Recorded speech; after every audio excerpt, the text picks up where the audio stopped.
So, మామూలుగా అయితే మీరు రాసిన ఫస్ట్ పాట ఈనాడులో హ్మ్. ముద్రించబడిందని జెప్పి మీరు చెప్పడం జరిగింది. అవును. సినిమాల పరంగా రాసిన ఫస్ట్ పాట ఏంటండి? సినిమాల పరంగా నేను రాసిన ఫస్ట్ పాట 2012లో రాశాను. హుహు. 2012లో సినిమా పేరు 'చిన్న సినిమా'. హ్మ్. ఆ సినిమాకి రాశాను. ఓకే. అది నాకు అప్పట్లో ఆర్కుట్ అని ఒకటుండేది.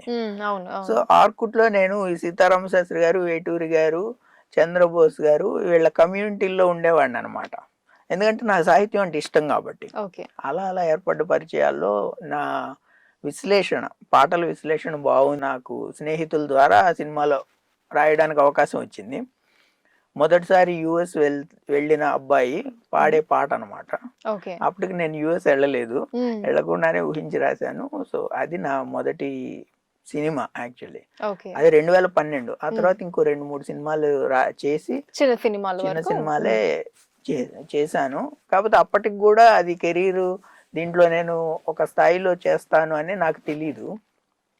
తర్వాత నాకు అవకాశాలొచ్చి యూఎస్ వెళ్ళడం, అక్కడికి వెళ్ళి అంతా ప్రశాంతంగా హాయిగా ఉంది. ముందు యూఎస్‌కి వెళ్ళినట్టు పాట రాసి పాట తర్వాత యూఎస్‌కి వెళ్లారు. అవును. ఓకే. కరెక్ట్. సో, అలా వెళ్ళాను. కానీ వెళ్ళిన తర్వాత అంతా హాయిగానే ఉంది. కానీ ఎక్కడో మనం చేయాలనుకున్నది ఇది కాదు గదా! హ్మ్. మనం చేయాలనుకున్నది పాటలు అంటే పాటలు అక్కడి నుంచి చేయడానికి అసలు అవకాశం లేదనమాట. హ్మ్. సో, నేను అక్కడే ఉండుంటే ఒక ఎన్ఆర్ఐ ఆహ్, కూల్‌గా ఒక ఎన్ఆర్ఐ లైఫ్ ఉండేది.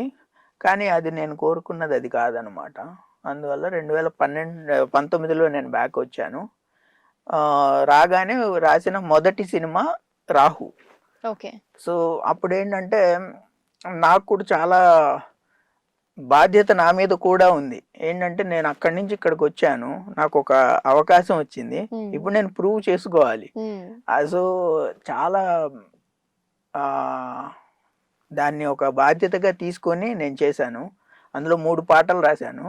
చాలా మంచి పాటలు. అందులో 'ఏమో ఏమో' పాట మీరు పాడిన పాట. హ్మ్. అది ఇందాక హమ్ చేశారు. సో, హ్మ్. ఆ పాట నేను చాలా పాడినట్టు కాకుండా చాలా బావుంటదది. సో, ఆ పాట పెద్ద హిట్ అవ్వడం. దానికి నేను సైమాకి నామినేట్ అవ్వడం. సీతారామ శాస్త్రి గారు, హ్మ్. రామజోగయ్య శాస్త్రి గారు, దేవిశ్రీ ప్రసాద్ గారు వాళ్ళతో పాటు నేను కూడా నామినేట్ అవ్వడం. అక్కడి నుంచి కొంచెం బాగా అవకాశాలు బాగా నాకు వచ్చాయి. తెలిసి అదొక మంచి హై గూడా ఇచ్చుంటుంది గదా! మీకు లైఫ్‌లో. అంటే అవును. అంత దిగ్గజాలతో పాటు మీరు గూడా నామినేట్ అవ్వటం. అవును. ఖచ్చితంగా ఒక నమ్మకం గూడా హ్మ్. ఓకే. హ్మ్. మనలో గూడా చాలా క్యాలిబర్ ఉంది. ఇంకా ముందు ముందు దూసుకెళ్ళొచ్చు అనని అనిపిచ్చుంటుంది నాకు తెలిసి ఆ సందర్భంలో. తప్పకుండా. అంటే రాసినప్పుడు డెఫినిట్‌గా ఈ పాట చాలా మంచి సాహిత్యం. హ్మ్. ఆహ్, ఇప్పుడు ఆ పాట ధనుంజయ్ అదే మన 'సిద్ శ్రీరామ్' అనమాట పాడింది. హ్మ్. ఆ పాట. సో, పెద్ద హిట్.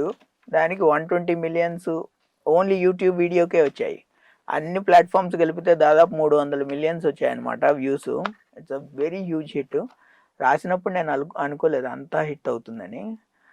దాంట్లో సాహిత్యం చాలా చాలా బావుంటుంది. హుహు. ఈ అంటే ఆహ్, దాని కామెంట్స్ గూడా మనం చూస్తే ఎంత చక్కటి తెలుగు, ఎంత చక్కటి పదాలు, ఎవర్రా రాసింది హ్మ్. అన్నట్టు పెడతారనమాట.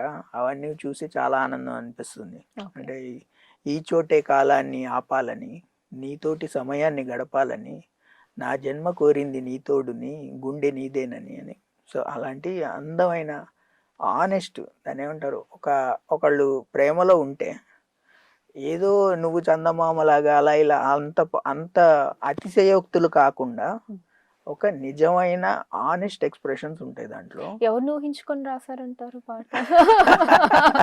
అలా అలా ఊహలేం ఉండవు. మామూలుగా పాట రాయమన్నారు రాసామంతే. అంతే అంటారు. అంతే. ఓకే. యాహ్! సో, చాలా మంది కొంచెం ఇలా గూడా ఉంటుంది గదా! అక్కడ ఉండి ఊహించుకొని ఇంకా మనకి ఆ డెప్త్ అది హ్మ్. వాళ్ళ లైఫ్, వాళ్ళ పర్సనల్ ఇది గూడా అక్కడ పెట్టి ఊహించుకొని రాస్తూ ఉంటారని. సో, హ్మ్. అందుకని ఆ పాయింట్ ఆఫ్ వ్యూలో అడిగాననమాట. అంటే బేసిక్‌గా అది మంచి క్వెషనే మీరడిగింది. హ్మ్. ఆహ్, ఈ లిరిక్ రైటింగ్‌లో ఉన్న ఒక అందం గూడా అదే. అంటే ఒకరోజు మనకు లవ్ సాంగ్ వచ్చినప్పుడు you can be in that love mode right? లేదా ఒక హీరో ఎలివేషన్ సాంగ్ వచ్చినప్పుడు మనమే హీరో లాగా ఫీల్ అయ్యి రాయొచ్చు. సో, ఇన్ని రకాలుగా మనం మన లైఫ్‌ని ఎక్స్‌ప్లోర్ చేసుకోవచ్చనమాట.